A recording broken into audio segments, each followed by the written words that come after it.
अस्सलाम वालेकुम। पाकिस्तान के हेड कोच माइक हैसन ने जो आज मीडिया इंटरेक्शन की है उसमें क्लियरली नजर आया है कि पाकिस्तान की अफगानिस्तान के अगेंस्ट ट्वेंटी सीरीज जीतने के बावजूद वो कुछ प्लेयर्स की परफॉर्मेंस पे और कुछ स्पॉट्स को लेके सेटिस्फाई नहीं है और बहुत सारे सवाल हैं जो उनके जेहन में अभी चल रहे हैं उन स्लॉट्स को लेके। ये स्लॉट्स कौन सी हैं, ये प्लेयर्स कौन से हैं जिनके बारे में वो परेशान नजर आए, जो कि पाकिस्तान के शायद टीम मैनेजमेंट के लिए ओवरऑल और पाकिस्तान के कॉम्बिनेशन के लिए प्रॉब्लमैटिक साबित हो रहे हैं। इस पर मैं वीडियो में बात करूंगा। देखिए, जो इसमें पहला नाम है वो तो ओपनिंग स्लॉट पे साहिदादा फरहान है। इस जो ट्रेडिशन सीरीज हुई है इसके 5 मैचेस में साहिदादा ने टोटल कुल मिला के 60 रन किए हैं। इंटेंट जरूर नजर आई, गेंदें उन्होंने जाया नहीं की, तेज खेलने की कोशिश की, लेकिन रन नहीं कर सके। और रन ना करना कोई इतनी बड़ी बात T20 में नहीं होती। 4-5 इनिंग्स आपकी चली जाती हैं, ड्राई पैच आप पे आ जाता है, क्योंकि जब आप अटैक करने जाते हैं तो आउट भी होते हैं। लेकिन जो परेशानी की बात है वो ये है कि उनके कुछ टेक्निकल फ्लॉज हैं जो कि बहुत बुरे तरीके से खुल के सामने आए हैं। खासकर जो इन स्विंगर बॉल पे वो फ्रंट फुट पे जाने की बजाय हल्का सा बैक फुट पे जाके टिल्ट होके खेलते हैं, जिसकी वजह से उनके बैट और पैड में बहुत बड़ा गैप पैदा होता है और उसी गैप में से वो बोल्ड हो रहे हैं। चाहे बॉलर राउंड द विकेट आ रहा हो, ओवर द विकेट आ रहा हो, लेकिन ये वाला एरिया है जो उनको तंग कर रहा है। अब इंटरनेशनल लेवल पे और डोमेस्टिक क्रिकेट का ये फर्क होता है कि अगर आपका कोई टेक्निकल फ्लॉ है तो आप डोमेस्टिक मैच में अगर खेल रहे हो तो वहां पर कोई एक आधा ऐसा बॉलर होता है जो टॉप का बॉलर होता है आपके कंट्री का, और बाकी सारे एवरेज बॉलर खेल रहे होते हैं। तो वहां पे आप उस एक टॉप के बॉलर को अगर सी ऑफ कर दो तो बाकी बॉलर को आप डोमिनेट कर सकते हैं। लेकिन इंटरनेशनल क्रिकेट में यह है कि जो 5 बॉलर आए होते हैं वो पांचों के पांचों ही अपने कंट्री के बेस्ट बॉलर होते हैं। तो वहां पे आप अगर एक बॉलर को सी ऑफ करेंगे तो दूसरा आके आपको वहां पे ट्रैप कर देगा, दूसरे को करेंगे तो तीसरा आके ट्रैप कर देगा, आपके पास कोई स्केप नहीं होता। और यही चीज अब हमें साजिदा फरहान के साथ होती हुई नजर आ रही है। डिफरेंट बॉलर्स ने उन्हें इसी एक पोजीशन पे ट्रैप किया है और आगे जाके बुमराह, अर्शद, अर्शदीप ऐसे क्वालिटी के बॉलर्स जब सामने आएंगे तो साजिदा के साथ क्या बनेगी, ये एक बड़ी परेशानी की बात है पाकिस्तान की ओपनिंग स्लॉट को लेके।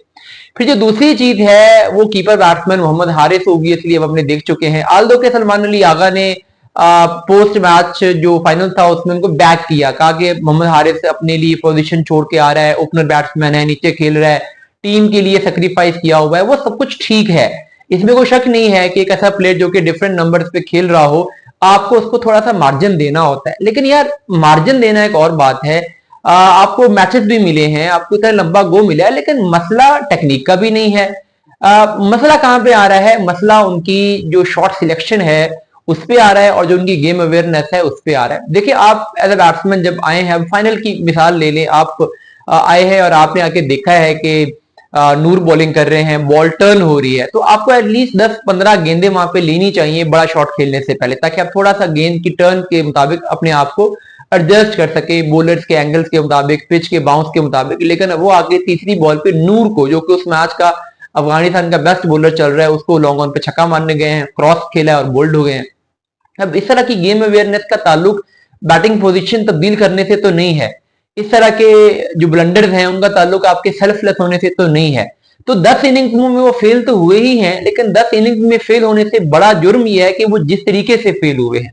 अगर वो कुछ उनके साथ बैड लक चल रही होती है, अच्छी गेंदें पड़ गई होती, सिचुएशन ऐसी होती है, अब कह भी सकते हैं कि चलो ठीक है यार, लीन पैच आ गया, लेकिन इस तरीके से ब्लंडर मारते हुए वो मुसलसल आउट हो रहे हैं। तो ऐसा लीन पैच परेशान कुन है कि अगर वो अपना दिमाग का इस्तेमाल नहीं करेंगे तो फिर आगे जाके बड़े मैचेस में पाकिस्तान को हारिस के रन की जरूरत है।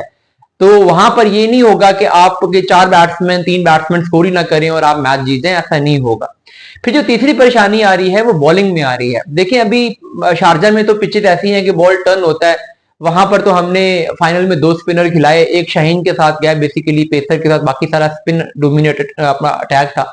लेकिन जब आगे जाके दुबई में मैचेस होंगे तो दुबई यूएई में वाहिद ग्राउंड है, अगर आप अबू धाबी का, दुबई का, शारजा का कंपैरिजन करें तो दुबई में सबसे कम टर्न होता है, यानी जो डिग्री ऑफ टर्न है वो दुबई में सबसे कम है। और दुबई में ट्रेडिशनली स्पिनर्स इतने कामयाब नहीं हुए, बल्कि अंडर लाइट पेसर्स को नई बॉल के साथ हेल्प मिली है, मूवमेंट मिली है।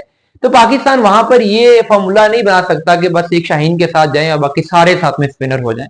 पाकिस्तान को वहां पे सुफियान और इब्रार में से एक को खिलाना होगा, और साथ में नवाज, और फिर साथ में पार्ट टाइम साइम, और साथ में एक पेसर ऐड करना पड़ेगा दुबई में जो पाकिस्तान इंडिया के मैचेस है। अब उसके लिए पेसर किसको ऐड किया जाए? पाकिस्तान ने हसन अली को वेस्ट इंडीज में चांस दिया, यहां पर चांस दिया, वो फेल हुए। सलमान मिर्जा बांग्लादेश में ठीक थे, यहाँ पर 2 मैचेस खेले, दोनों में ऑफ कलर नजर आए। हारिस रऊफ का ऑन एंड ऑफ कभी अच्छा दिन होता है, कभी बुरा दिन होता है। तो ये जो सेकंड पेसर की चॉइस है, ये भी पाकिस्तान के लिए एक बड़ा दर्द-ए-सर है कि ये किसको होना चाहिए। ऑल्दो कि मुझे ये लगता है कि पाकिस्तान शायद इस मैच में हारिस रऊफ के साथ जाएगा, लेकिन बहरहाल ये प्लेस पाकिस्तान के लिए एक रेड फ्लैग जरूर है।